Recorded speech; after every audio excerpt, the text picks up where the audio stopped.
لاہور کا بدنام بنگلہ۔ لاہور کے مضافات میں ایک بہت پرانا ٹوٹا پھوٹا بنگلہ تھا جسے لوگ دور سے دیکھ کر راستہ بدل لیتے تھے۔ اس کے ٹوٹے ہوئے شیشے، جلے ہوئے کمرے اور سنسان ماحول میں ایک عجیب سی دہشت موجود تھی۔ رات کے 12 بجتے ہی اس گھر سے قدموں کی آوازیں، دروازوں کے زور سے بند ہونے کی آوازیں اور سب سے خطرناک ایک عورت کی انتہائی تکلیف بھری چیخیں سنائی دیتی تھیں۔ لوگ کہتے تھے کہ اس گھر میں سریا نامی لڑکی کی روح بھٹکتی ہے جس کی موت بہت ظالمانہ طریقے سے ہوئی تھی۔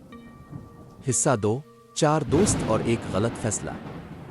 علی، حمزہ، بلال اور فہد، یونیورسٹی کے 4 دوست، ہر ہفتے نئی جگہوں کی ایڈونچر ویڈیو بناتے تھے۔ ایک دن علی نے کہا، یار پورے لاہور میں ایک ہی جگہ ہے جہاں ابھی تک کوئی ویڈیو نہیں بناتا، وہ خوفناک بنگلہ۔ سب ہنس پڑے مگر رات تک یہ ہنسی خوف میں بدل گئی۔ آدھی رات کو چاروں کی گاڑی اس بنگلے کے سامنے جا رکی۔ ہوا میں عجیب بساند تھی، جیسے پرانے کپڑوں اور جلتی ہوئی لکڑیوں کی ملی جلی بو ہو۔ حصہ 3، دروازے کا پہلا اشارہ۔ جیسے ہی انہوں نے دروازے کو دھکا دیا، خود بخود ہلکا سا کھل گیا۔ اندر قدم رکھتے ہی ٹھنڈی ہوا کا جھونکا آیا، جیسے کوئی نہ دکھائی دینے والی چیز تیزی سے ان کے پاس سے گزر گئی ہو۔ فہد نے کہا، یار یہ ہوا نہیں تھی، یہ کچھ اور تھا۔ سب خوفزدہ ہو گئے مگر ریکارڈنگ جاری رکھی۔ حصہ 4، سایہ جو دیوار میں داخل ہوا۔ اندر اندھیرا گہرا تھا۔ ٹارچ کی روشنی میں دیواریں جل چکی تھیں، جیسے بہت سال پہلے یہاں کچھ بھڑک اٹھا۔ اچانک اوپر کی سیڑھیوں پر چالوں کی آواز آئی۔ چاروں کی سانس رک گئی۔ ٹارچ اوپر کی طرف کی تو ایک لمبا سا سایہ سیڑھی سے اترتا نظر آیا، مگر جیسے ہی نیچے پہنچا وہ دیوار کے اندر گھس گیا۔ بلال نے چیخ کر کہا، یہ کیا چیز تھی؟ انسان تو نہیں؟ حصہ 5، اوپر سے آنے والی خوفناک چیخ۔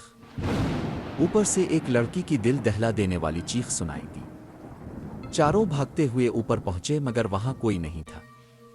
کمرے کے بیچوں بیچ ایک پرانی سی کرسی ہل رہی تھی، جیسے ابھی کوئی اس پر بیٹھا ہو۔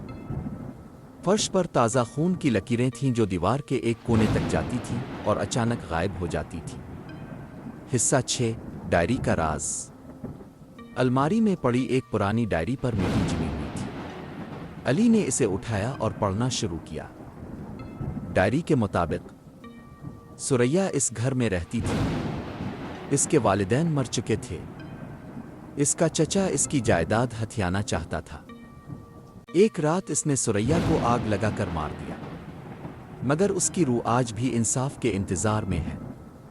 جو بھی گھر میں داخل ہوتا ہے روح اس سے مدد مانگتی ہے، لیکن اگر وہ نہ کرے تو روح اسے بھی اپنا حصہ بنا لیتی ہے۔ حمزہ نے ڈائری بند کرتے ہوئے کہا، یار یہ کوئی عام جگہ نہیں، یہ کیس ابھی تک حل نہیں ہوا۔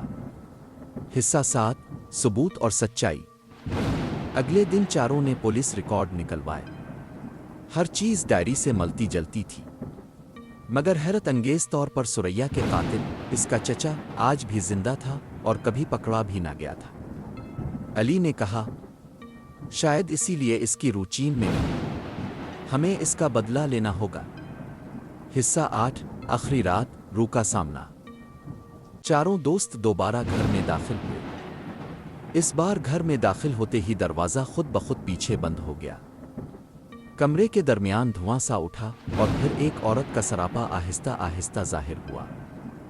اس کے بال بکھرے ہوئے، چہرہ جلا ہوا اور آنکھیں سرخ تھیں۔ اس نے گہری آواز میں کہا، تم آئے ہو مجھ پر ظلم کرنے والے کو سزا دلانے؟ تم بھی اس گھر کا حصہ بننا چاہتے ہو؟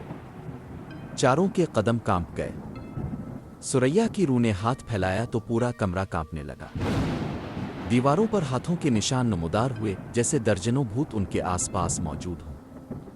روح چیخی، مجھے انصاف دلاؤ، ورنہ تم بھی کبھی یہاں سے نہیں نکل سکو گے۔ حصہ 9، بدلہ پورا۔ اگلے دن دوستوں نے قاتل کے خلاف کیس دوبارہ کھولا، ثبوت دیے اور اسے گرفتار کروایا۔ قاتل نے عدالت میں سب اقرار کر لیا، جیسے اسے بھی کسی اندیکھی چیز نے مجبور کیا ہو۔ اس رات دوست پھر بنگلے گئے۔